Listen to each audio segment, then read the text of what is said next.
Good morning, everyone. Thank you all for being here. Connecticut Children's Medical Center has filed an application for a certificate of need, seeking regulatory approval to terminate inpatient services. Specifically, it is seeking to close its satellite unit at St. Mary's Hospital in Waterbury and relocate the inpatient beds and pediatric services provided there to CCMC's main campus in Hartford. There is no proposed capital expenditure associated with this proposal. Today is July 30th, 2026. My name is Daniel Chuka.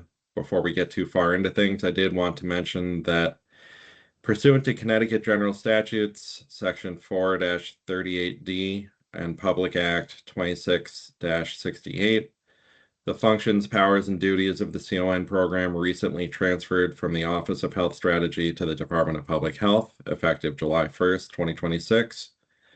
Accordingly, OHS was sunset effective June 30th, 2026, so all previous orders and proceedings have carried forward to DPH as if nothing has changed other than the final decision maker. A little more procedural background for how we got here. The OHS acting commissioner, Amy Porter, authorized the OHS general counsel at the time, Tony Casagrande, to designate hearing officers for CON matters, and he designated me to serve as the hearing officer for this matter. Specifically, he designated me to rule on all motions and to recommend findings of fact and conclusions of law upon completion of the hearing. As I mentioned a moment ago, his designation of me as the hearing officer has carried forward to DPH, even though OHS no longer exists. This is a virtual hearing. It is being held online utilizing the Microsoft Teams platform. Any person who participates electronically in a meeting shall make a good faith effort to state his or her name and title at the outset of each occasion that such person participates orally during an uninterrupted dialogue or series of questions and answers. We ask that all members of the public attending remotely mute the device that they are using to access the hearing and silence any additional devices that are around them. CCMC requested this public hearing, so it is being held pursuant to Connecticut General Statutes Section 19A-639A sub E. As such, this matter constitutes a contested case under the Uniform Administrative Procedure Act and will be conducted in accordance therewith, along with the regulations of Connecticut General Statutes, Connecticut State Agencies, beginning on at Section 19A-9-24. Although I will be asking the majority of questions, DPH staff is also present to assist me in gathering the facts related to this application and may also be asking the applicant witnesses questions. Present remotely are CON Supervisor Stephen Lazarus, CON Team Lead Annalise Viella, and CON Analysts Olivia Mariano and Yadira McLaughlin. Also attending remotely is Faye Fentis, who is assisting with the hearing logistics, gathering the names for public comment, and providing miscellaneous other support. Speaking of public comment, sign up for public comment has started. If you would like to make a statement at today's hearing, please put your name in the Teams Q&A section of the chat. Sign up for public comment will begin immediately and end after the technical portion of today's hearing has been completed. You can also submit written comments to concomment@ct.gov for up to 7 days from today.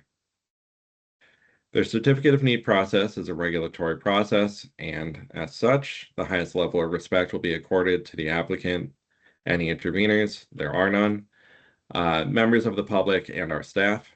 Our priority is the fairness, integrity, and transparency of this progress. Accordingly, decorum must be maintained by all present during these proceedings. This hearing is being recorded, and the video will be made available on the DPH website and its YouTube account.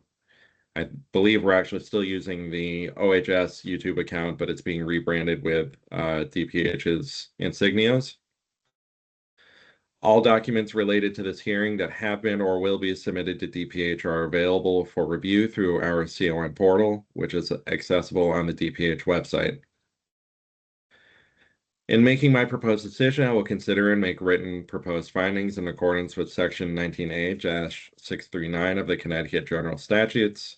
Lastly, as teams notified you in the course of entering this hearing, I wish to point out that by appearing on camera, you are consenting to being filmed. If you wish to revoke your consent, please do so at this time by exiting the meeting. Counsel for applicant, can you please identify yourself for the record? Thank you, and good morning, everyone. Benjamin Jensen from Robinson and Cole. I'm joined by my colleagues Connor Duffy and Michael Licitano, all on behalf of the applicant, Connecticut Children's Medical Center. Thank you. I'm going to start by going over the exhibits and items of which I am taking administrative notice, and then I will ask if there are any objections. The CON portal contains the pre-hearing table of record in this case. At the time of its filing, exhibits were identified in the table from A to P. There have been no additional filings since then. Are there any objections to the exhibits as they've been identified in the table of record? This is Benjamin Jensen. No objections from the applicant. Thank you. So all identified and marked exhibits are entered as full exhibits. Does the applicant CCMC have any additional exhibits it wishes to enter into the record at this time? Not on behalf of the applicant. Thank you. Okay.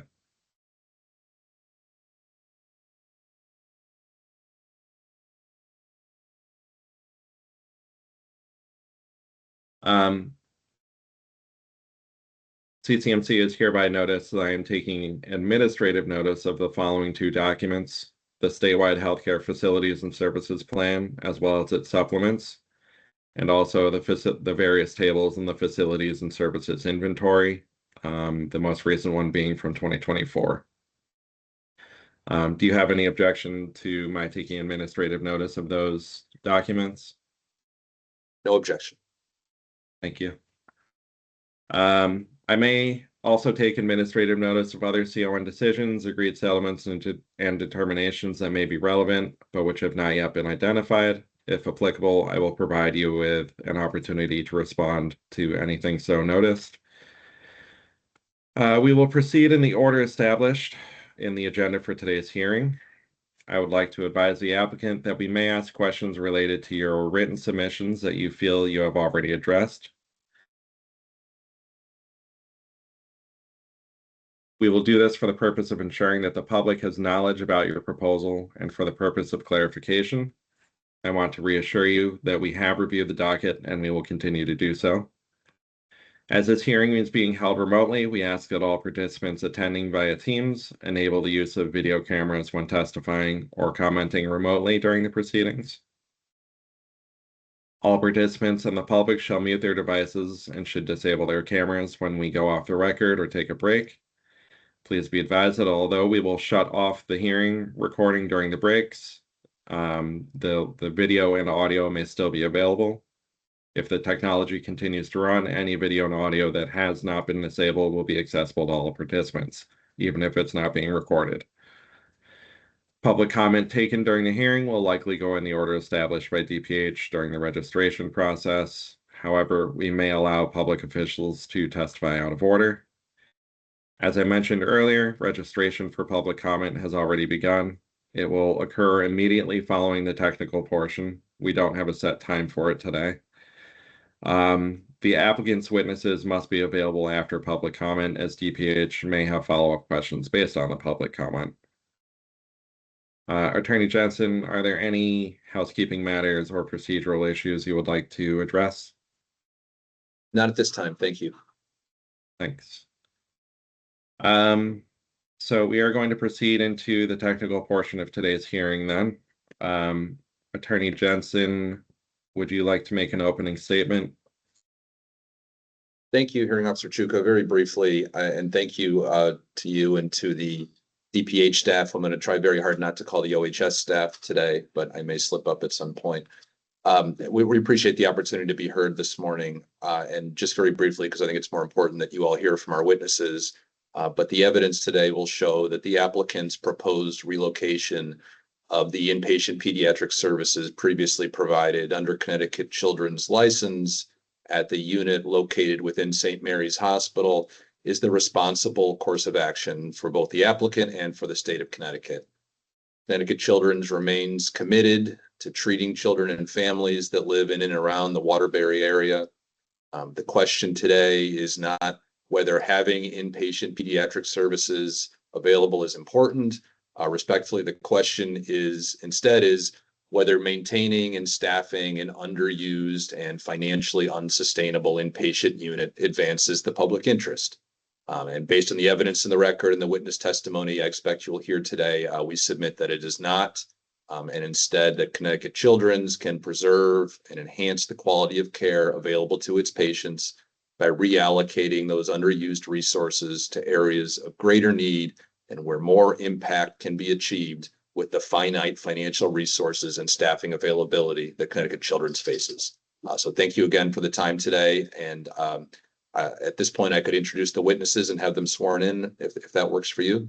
That'd be great. Thank you. Thank you. So the first witness is going to be Dr. Anand Sekaran.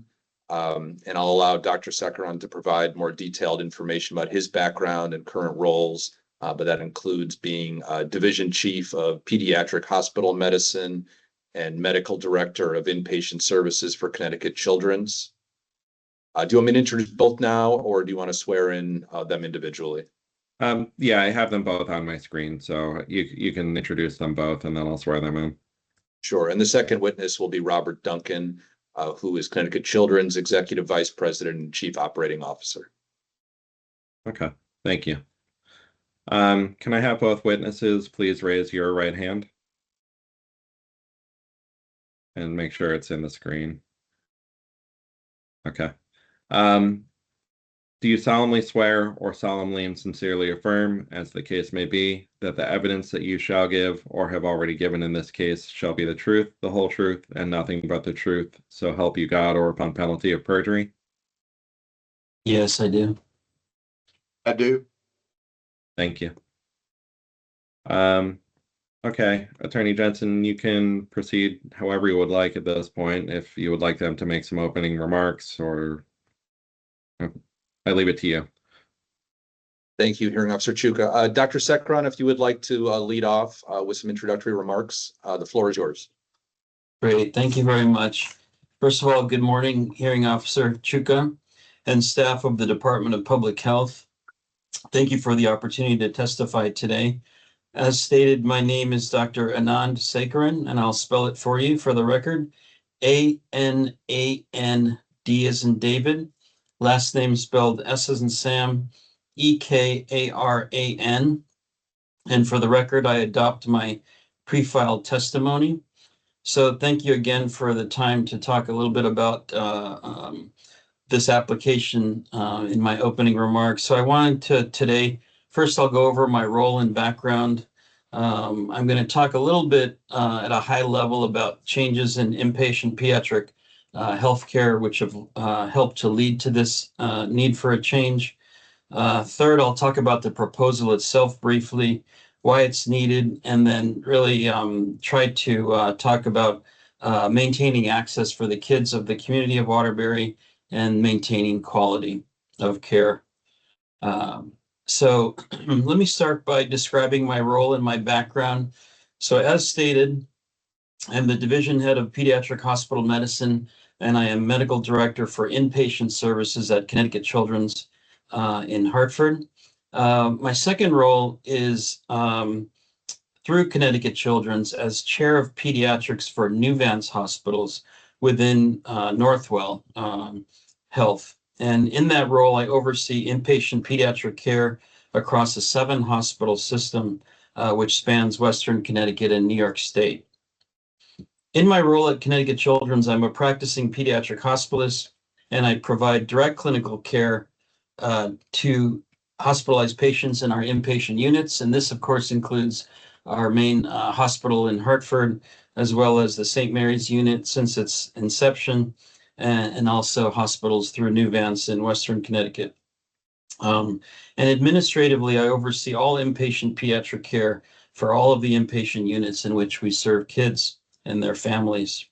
My background, a little bit more detail. I've been practicing pediatric hospital medicine, and we call it PHM for the record. I've been practicing that fairly new specialty in Connecticut for over 20 years. I've taken care of hospitalized pediatric patients, very sick kids, at facilities across Connecticut, as I said, at the Children's Hospital, St. Mary's, and in other inpatient units. During that time, because my role is as associate professor, I have an academic role. I've taught hundreds of medical students and residents in the delivery of inpatient care, and that continues to be a joy and a privilege for me. In my academic work, I have given talks on pediatric quality, particularly in the inpatient setting, and I've also talked about changes and trends in the delivery of inpatient pediatric care. So I want to next describe for you briefly the changing landscape of inpatient pediatric care, which has occurred locally, regionally, and even nationally. So in the practice of PHM, I have seen the evolution of pediatric inpatient care and witnessed the really drastic change in the landscape in both the patient population we serve and really in how inpatient pediatric healthcare is delivered. So in a sense, what made sense for the delivery of pediatric care back when we opened this unit several years ago doesn't apply as well in 2026. And allow me to explain that a little bit more. So this put your macro hat on and think about larger changes in systemic care. So first of all, what I'll talk about is a really good thing for the children of the state of Connecticut. There have been multiple advances in pediatric health care, and this has led to decreases in inpatient pediatric census, and particularly in the community hospital setting because of the types of more routine and you could say bread and butter illnesses which have been decreased in inpatient care. So one really important advance is immunizations. And thankfully, in the state of Connecticut, we enjoy very high rates of vaccination. Secondly, there's been a lot done in the way of preventive medication, particularly in asthma, which used to be really one of the top three reasons for admission for children in the hospital. And then third, I'll cite another important example, RSV, which is bronchiolitis, a lung infection in infants. It used to be the #1 reason for admission to a pediatric hospital in the winter. And through our own data, through a new medication called nirsevimab, which is a monoclonal antibody just introduced within the last 2 years, by our own data, this has led to a 50% reduction in what we have seen at Connecticut Children's in RSV admissions under 9 months of age. And around the country, you see quotes up to 80% reduction. So that medication has really dramatically changed the landscape for inpatient peds, particularly in the community setting. The second major change in the winds, you could say, is a significant increase in the complexity of inpatient pediatric the inpatient pediatric population. And again, this is due to medical advances. We've largely reduced our bread and butter types of admissions, things like asthma, bronchiolitis, fever in babies, UTI, and we now have much higher medical and, as you all know, behavioral health complexity in the kids we serve. We are saving many more kids, significant prematurity, syndromes, other severe neurologic conditions, and these children are living longer than ever before and need care. As an example, I was on clinical service just this past week, and I had 12 patients a day. 10 of them had severe complexity, whether that was medical or psychiatric, whereas in the old days, 10 of them would have been RSV and asthma. So it's really a very different landscape. The other thing that's happened is a regionalization of services. And what does that mean? Well, due to decreases in demand in the community hospital setting, as well as increasing complexity, there's been a shift in inpatient pediatrics largely to children's hospitals. And that has happened out of necessity. The situation with St. Mary's largely reflects those larger forces. I want to talk next a little bit about the St. Mary's unit itself, which I've been a very large part of creating the initial impetus for the unit and working on quality over the years and working on trying to increase its census. We opened the unit back then several years ago, really to serve the inpatient pediatric needs of the Waterbury community. And we've worked on quality, patient family experience, and improving transfer processes over the years. The challenge has been, despite our best efforts, the unit has been really underutilized. And much of this is not because of lack of quality of care that we provided there, but because of changes in the landscape of inpatient pediatrics I've described. And this is not without our best efforts. We've taken many steps over the last 10 years, 10 plus years really, to try to increase census. We have had local media campaigns and meetings with both emergency departments and with local pediatric providers to try to increase referrals to St. Mary's and the ED there. We developed the unit into a partial infusion center and created a lot of policies and processes around that. We introduced telehealth because we expanded to include eating disorder patients, which is really quite unheard of in a community hospital setting, given the specialties needed. We created a prompt in the EPIC, that's the electronic health record, to remind providers based on zip code for Waterbury, reminding them to think of St. Mary's in terms of care and transfers.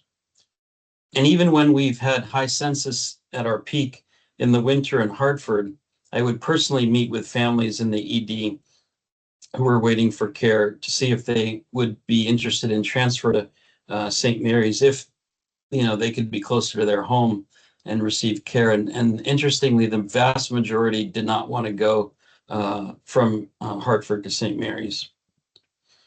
And meanwhile, I'll describe very briefly what's happened at Connecticut Children's in Hartford. When I first joined, and I first joined there over 20 years ago, I would call the hospital in the pediatric sense in the toddler stage, you could say. And now I would call it solidly young adult, maybe. And I think part of that is that we have just grown dramatically and really expanded services. We've added new beds. We've just opened a new tower.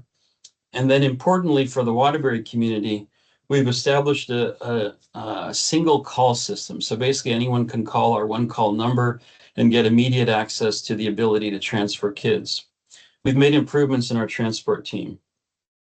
And in the last several years, we've hired over 100 new subspecialists, developed a rapid response system for our inpatients in Hartford, and then we've improved our processes to go to intensive care, which is right here, of course, in the Children's Hospital, if a patient worsens. And as you know from the materials, St. Mary's does not have any pediatric subspecialists or an ICU, creating challenging situations if we have to transfer a very sick child, who needs ICU. The other thing I can commit to saying is that we've created capacity for children, not just from Waterbury, but really from across the region. And though I'm biased, I know that we provide outstanding care at Connecticut Children's in Hartford. And so I know the children of Waterbury would be well served. In my last section, I'm going to talk about the proposal itself very briefly, why it's needed, and steps we've taken to maintain access.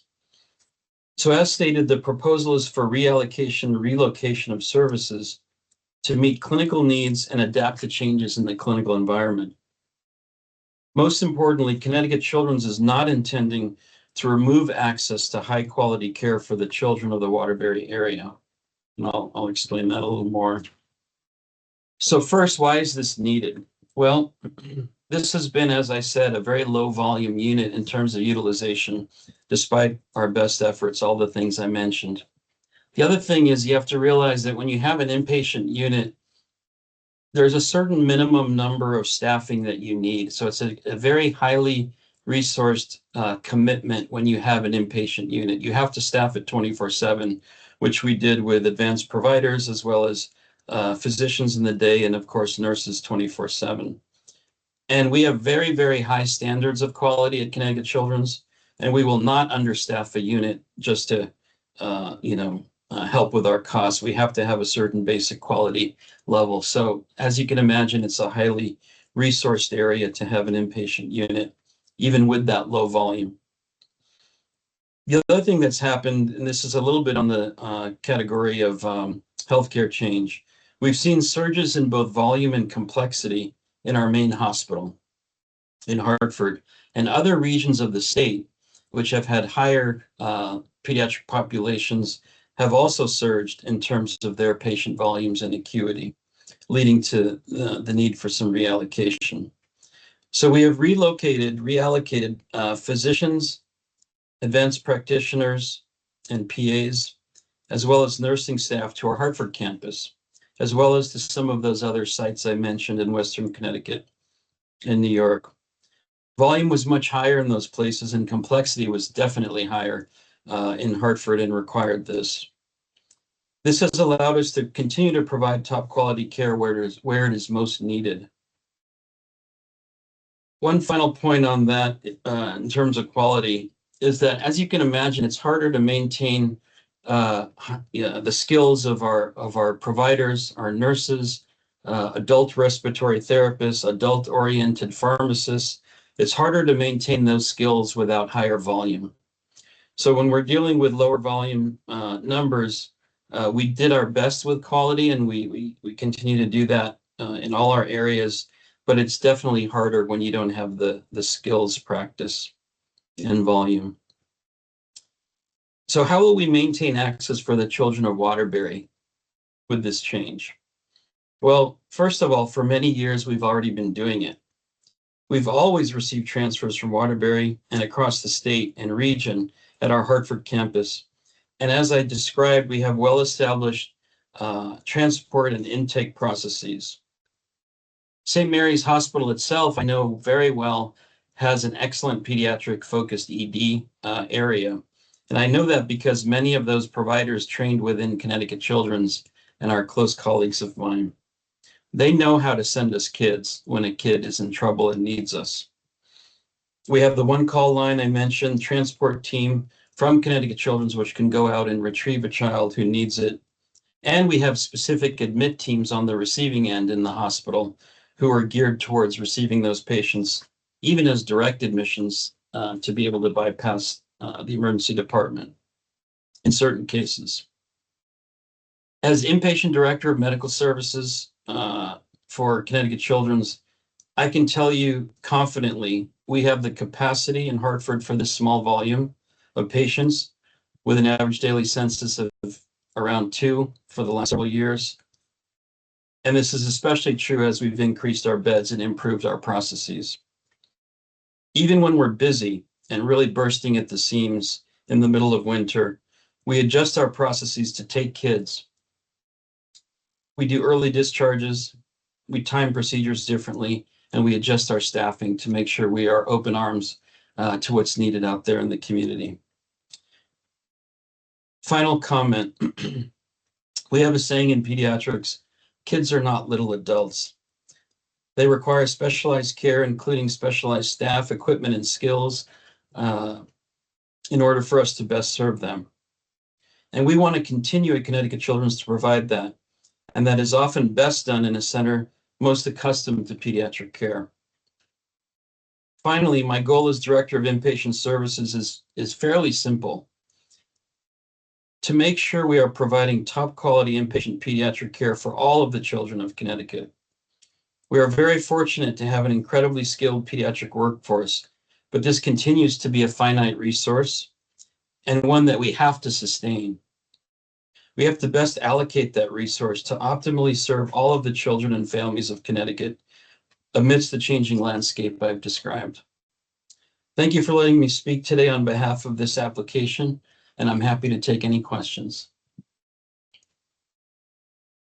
Thank you, Doctor. Thank you very much, Dr. Sekran.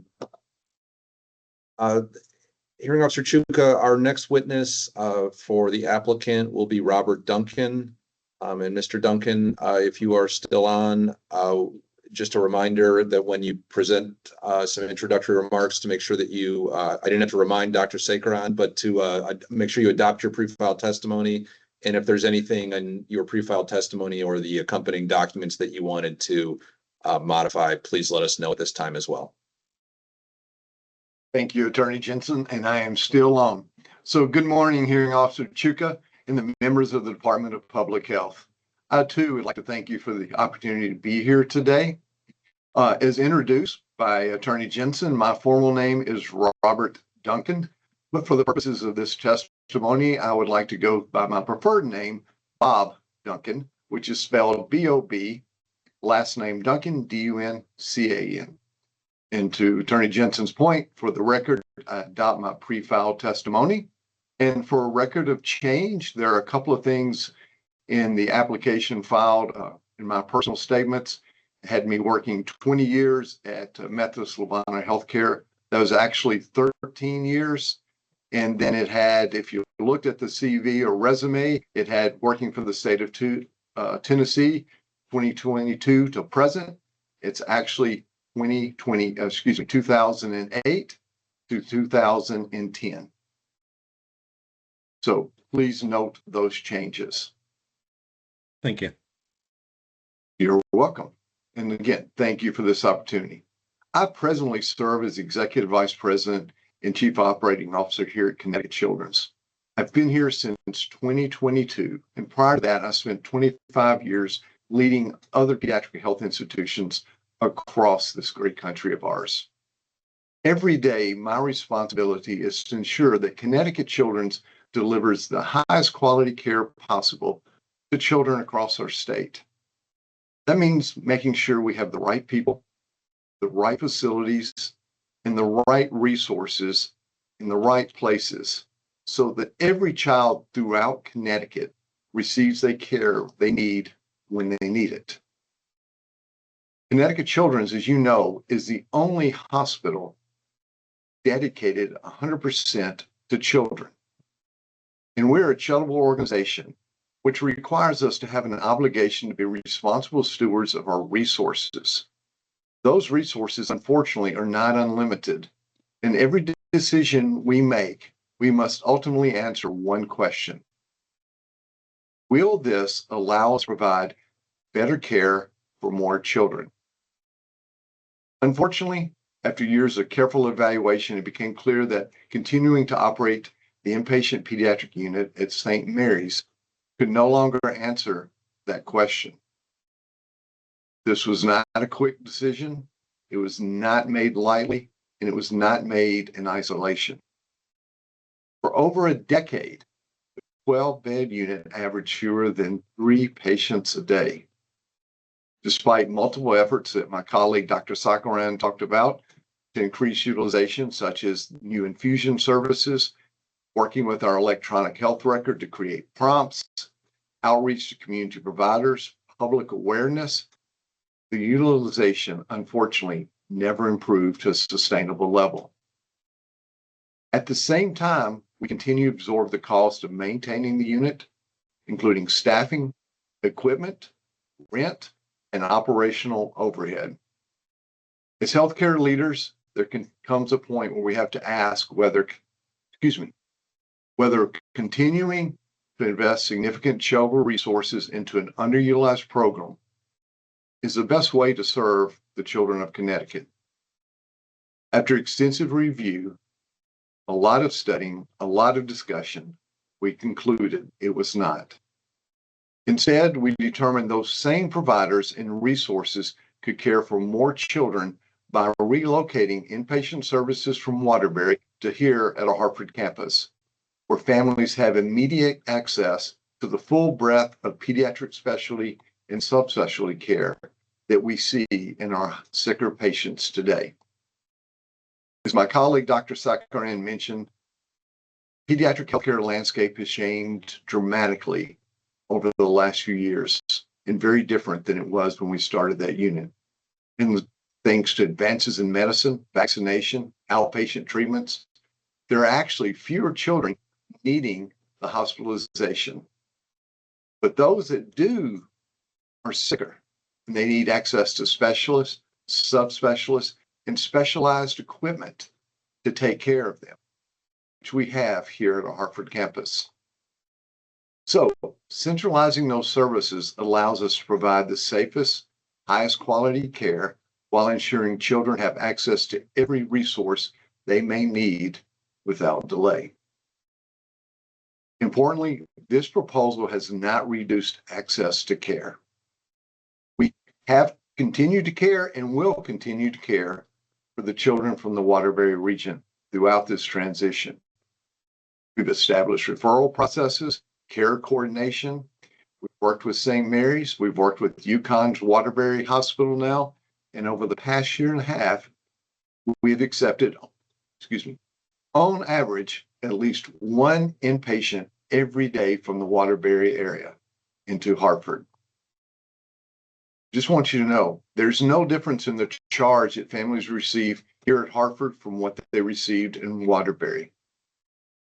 And if and when transportation creates a hardship, we work directly with those families to provide assistance, just like we do for families throughout the state of Connecticut.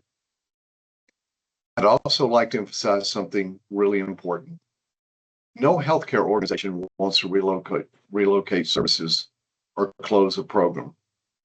These are very difficult decisions because they affect our patients, our families, and our own team members. This is exactly why this unit remained open for years despite its low utilization. We have explored multiple options, as I've mentioned, before reaching this conclusion. We communicated this process with our physicians, our nurses, staff, and we worked to place every impacted team member within Connecticut Children's. Ultimately, this proposal is about ensuring that our limited resources are invested where and when they will have the greatest impact for the children of Connecticut. At the end of the day, it preserves access to high-quality pediatric inpatient care. It strengthens our ability to care for children with increasingly complex medical needs, and it allows Connecticut Children's to continue fulfilling its mission for families across the entire state of ours. So thank you again for this opportunity to testify today. And on behalf of Connecticut Children's, I respectfully request approval of this application, and I too would be pleased to answer any questions. Thank you, hearing officer. Thank you, Mr. Duncan. Attorney Jensen, do you have anything else you wanted to get to before we moved into the DPH questions? No, thank you, hearing officer Chuka. Witnesses are available to answer any questions that you or the staff may have. Okay, thank you. I think most of these questions will be for Mr. Duncan. But by all means, Dr. Sakaran, if you have anything you want to add, feel free to chime in. Thank you. So the first set of questions that I'm going to ask are really just sort of background questions. And again, we do have a pretty good understanding of the background, but for our benefit and the benefit of anyone attending, we're going to ask these questions anyway. So I apologize if they seem duplicative or annoying, but we're just going to power through them as quickly as possible. So in various locations in the application material, CCMC identifies the low utilization of the services as the primary driver for stopping the services. At pages 161 and 162 of the completeness letter response, CCMC actually provides data to show that the average daily census has been low for about a decade or more. So the first question I have is, why did CCMC choose to close the unit in 2025 rather than at some point prior to that? Thank you for the question. The reality is, I mentioned in my statement, we've been losing money in lower census at this facility for years. However, with the tightening pressures and finances that we experience as healthcare, and particularly in children's healthcare, seeing a large number of Medicaid patients, in the efforts we made in trying to improve the services there to draw in more kids, it just became financially unstable for us. And it came to a point of crisis of where we needed to make sure we were covering and providing services for all children in Connecticut. And to do that and to use the finite resources we had, it was better to bring those, relocate those services here. Okay. And it sounds like from what you've said, there wasn't a specific precipitating event. It was more cumulative of all circumstances. Yes, sir. Okay.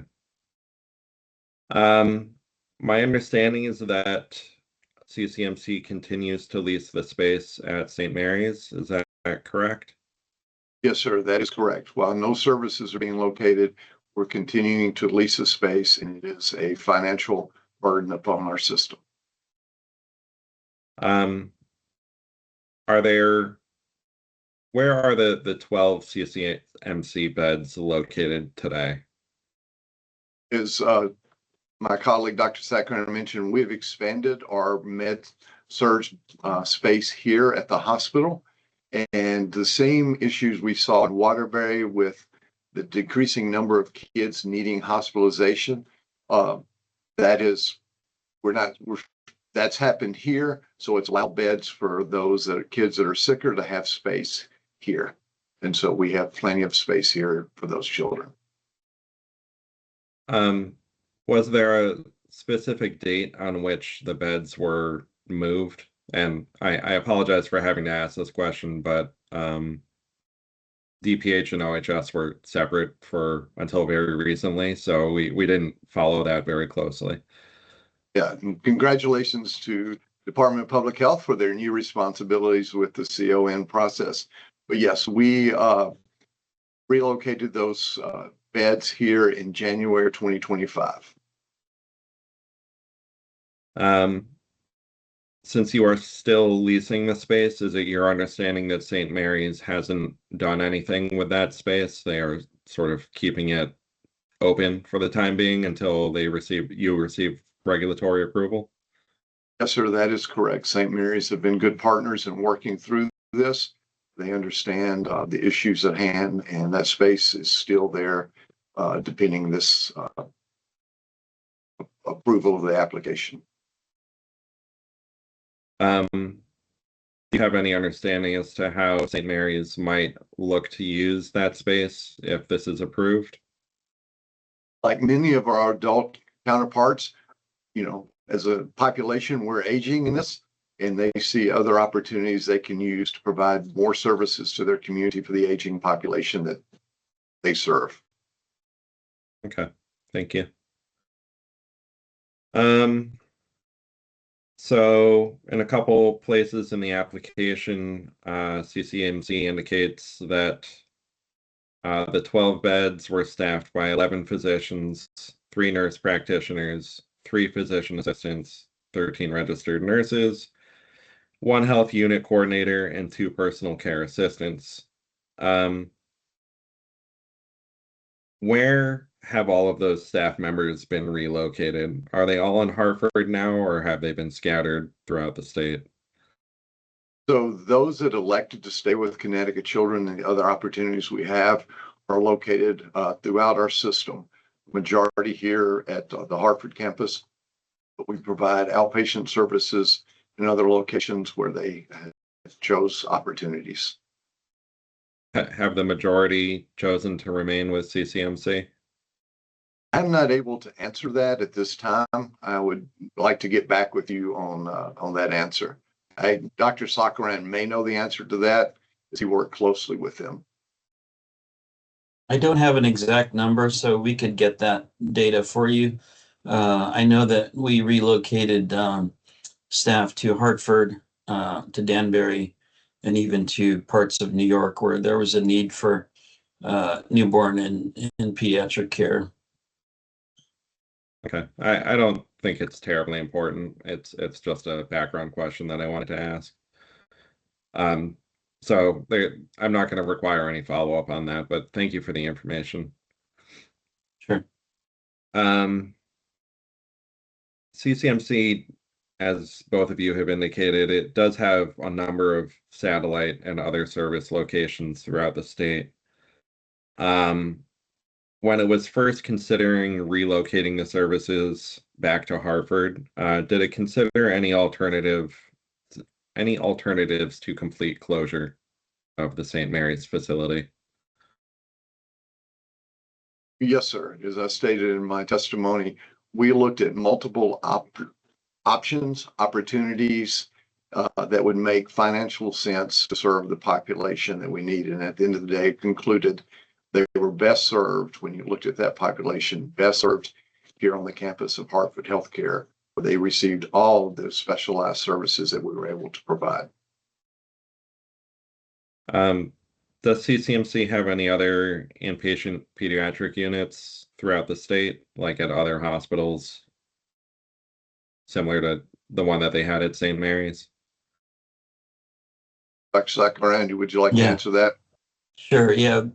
We don't have an inpatient unit in which there are beds, Connecticut Children's beds, St. Mary's unit, those were our beds or are our beds. The other arrangements we have are for staffing those units, so we have an arrangement with another organization, New Vans, now Northwell, in which we staff pediatric hospitalists, APPs, which are advanced practice providers, and neonatologists for some of those hospitals. But they're all Connecticut Children's employees, so we can utilize, the staffing where the need is greatest. Okay.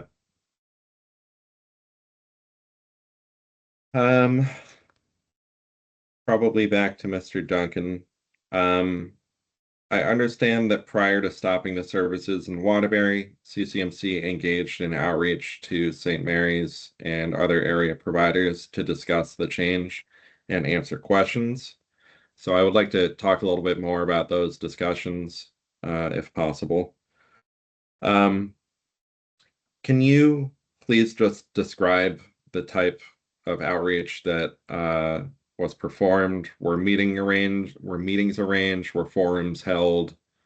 Were specific people contacted? Those sorts of details. Sure. So in regards to St. Mary's, this was a partnership that was started. So we've been in discussions with St. Mary's throughout the process. And as you can imagine, they had their expenses to cover and all that. And so we continue to work with them on that. So that was an ongoing discussion. In regards to the community and the pediatricians in that community, there were a couple of things that were done. One, we have a physician relations team, and they were on the ground meeting with those physicians and pediatric providers in that area to, again, at first solicit to see how we could grow that inpatient unit. Once that was happening, we made this decision. They were working with those physicians to share with them the opportunities, as Dr. Sakaran mentioned, our one-call service and the other care pathways we had to help them with the flow of patients that would need the specialized services of hospitalization. So we had that team working, and they continue to work with those primary care practices and pediatric specialists in that area. Second, we held a meeting with a dinner with a lot of the pediatric providers in the Waterbury community. It was opened up to all, not all showed up, but we had a dinner that night to discuss what we were seeing, the reasoning why, and again, reemphasize the care pathways that we have put in place to assist them if they happen to have a patient that needed to be hospitalized or needed the specialty services here at Connecticut Children's. The third thing is Connecticut Children's has a clinically integrated network where we independently work with pediatric practices throughout the state, and through our clinically integrated network, we did and we continue to be in contact with them to make sure their patients have access to Connecticut Children's. Okay. When CCMC engaged in that outreach, held those meetings, that dinner, was it presented as this is going to happen, so prepare for it? Or was it presented as we're thinking of doing this, we would like your feedback? Again, this has been a multi-year work process to try to either increase the inpatient unit, or then we got to the point and made that decision. It was presented as this is a pathway that we're going to have to take to be financially sustainable for all children in the state of Connecticut. And so it was stated, this is where we're going, and these are the services we want to make sure you have access to and how to access those. if you can recall, you did provide plenty of opportunity to ask questions. Can you recall what sort of questions CCMC did receive, if any? Mayor Officer Chuka, I attended the dinner, but that was over a year ago. And so what questions was basically that I can remember is, again, who do I call? What do I do? And the relationship piece, how do we continue that? Other than that, that's about all I can remember at this time. And Dr. Sakaran, were you there as well for these Yes, meetings? I was. Yeah. Yeah. I think, again, it was quite a long time ago, but from what I recall, we talked about issues around, opportunities to increase our census and capacity at the St. Mary's unit. We talked about access and transfers to Hartford and reiterated that process for kids who did need it at the time. And not a lot beyond that. It was an interesting session in which we talked about a lot of general pediatric topics, almost like healthcare landscape things. It was, to me, surprisingly not focused on the unit. Bob, I don't know if you remember that, but it was a lot of discussion about overall healthcare in pediatrics with, great interest. It was very much a social event, rather than a lot of inquiry about the unit. Yeah, I would agree. Most of the conversation spent on just the changing dynamics in the pediatric healthcare landscape, including vaccinations and those things. But there was not a lot, to my knowledge and my memory, there were not a lot of direct questions about the relocation of these services. Do either of you remember any objections being raised by providers in the area or community members, and any of the people that you spoke with throughout the process? I cannot speak to the conversations that our physician relations team has. I'm not privy to those conversations other than just the general feedback that we got in that dinner that night. I do not remember or recall any objections to the decision we were having to make. Like I said, most of the conversation was more on the pediatric healthcare landscape, but I looked to Dr. Sakaran to see if he remembers anything differently. No, I agree. I don't recall any conversations about objections of what might be coming. I think it was more larger scale discussion, actually, and quite social. Okay. And outside of that dinner, your similar responses? That is correct. Like I said, if you like, I can go back to our physician relations team and get some direct input from that. But all I personally heard was just the general consensus. But I can get you direct feedback if you would like. Yeah, I also can get you more information as needed. Let me speak with the others on my team and I'll get back to you on that.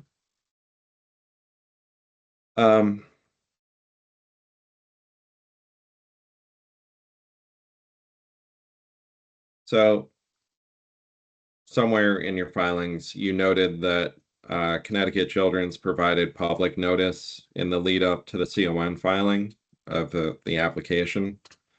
Did CCMC notify the public closer to when it stopped providing the services, either just prior to or immediately following the cessation of services in 2025? I would have to defer to our counsel, Attorney Jensen, or our Chief Legal Officer here, Jen Stevens, for that. I was not involved in that process.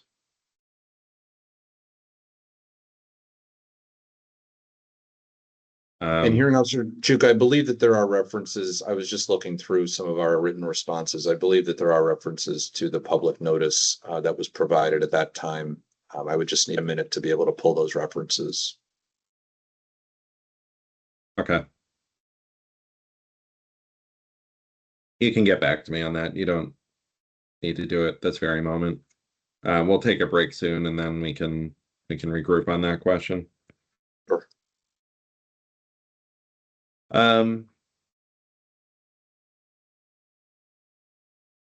This may go to what we were just talking about. Did CCMC conduct any direct communications to former or current patients regarding the termination of the unit?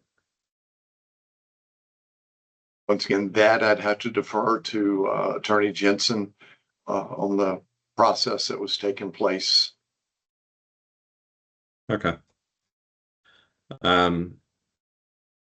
So Attorney Jensen, you can take a look at that one too, and we'll regroup after the break. Sure. I did have one more question. One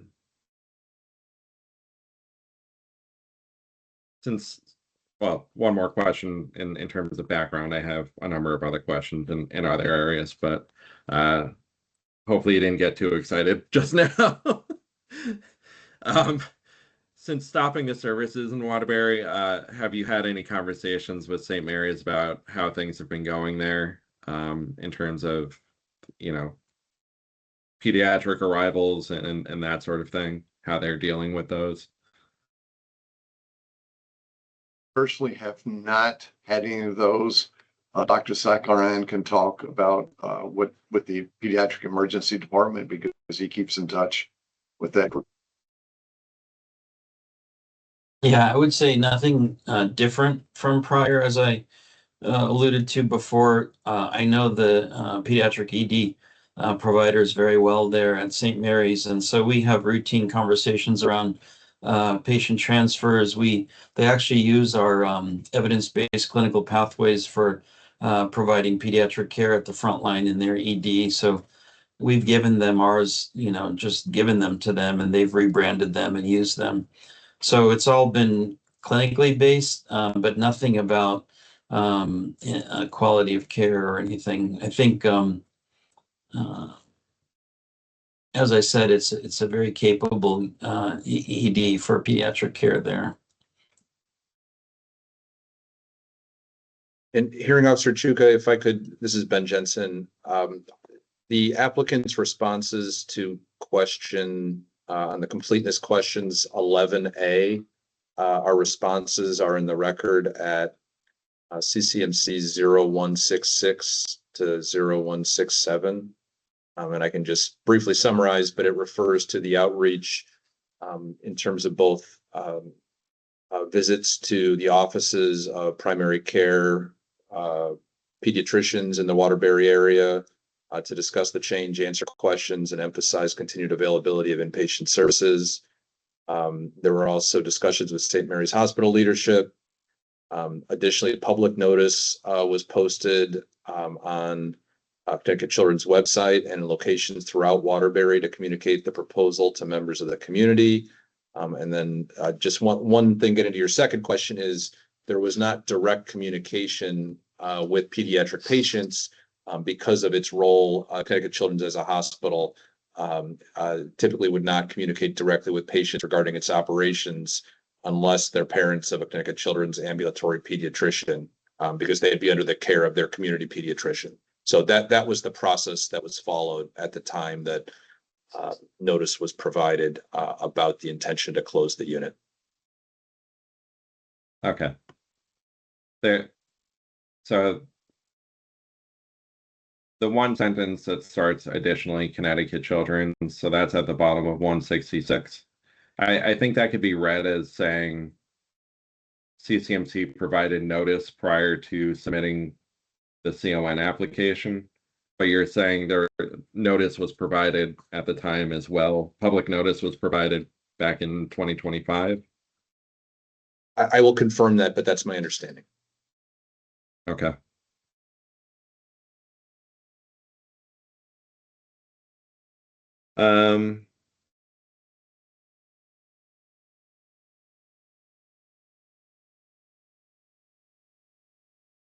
have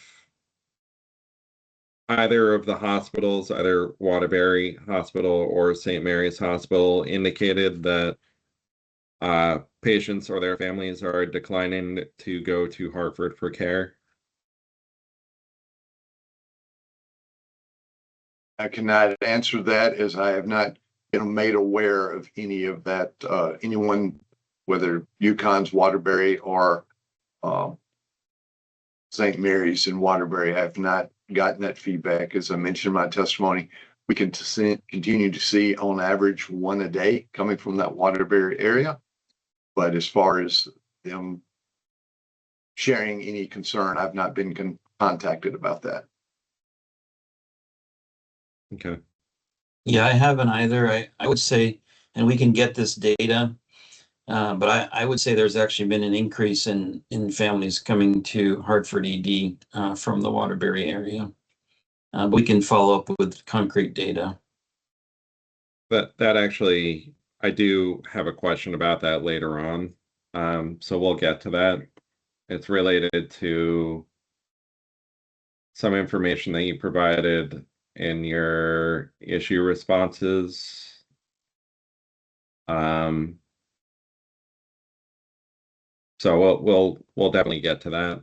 For right now, though, I think let's take a 5-minute break. We'll come back at 10:40, and then I have about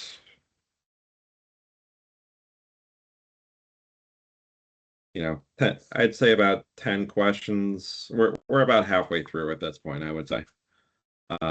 Just to give everybody a sense of how long this will be. A reminder to the public, if you would like to provide public comment, please indicate as much in the Q&A section. Public comment will take place as soon as we're done with the technical portion, which will probably be, I would estimate, around 11:30, 11:45 at this point.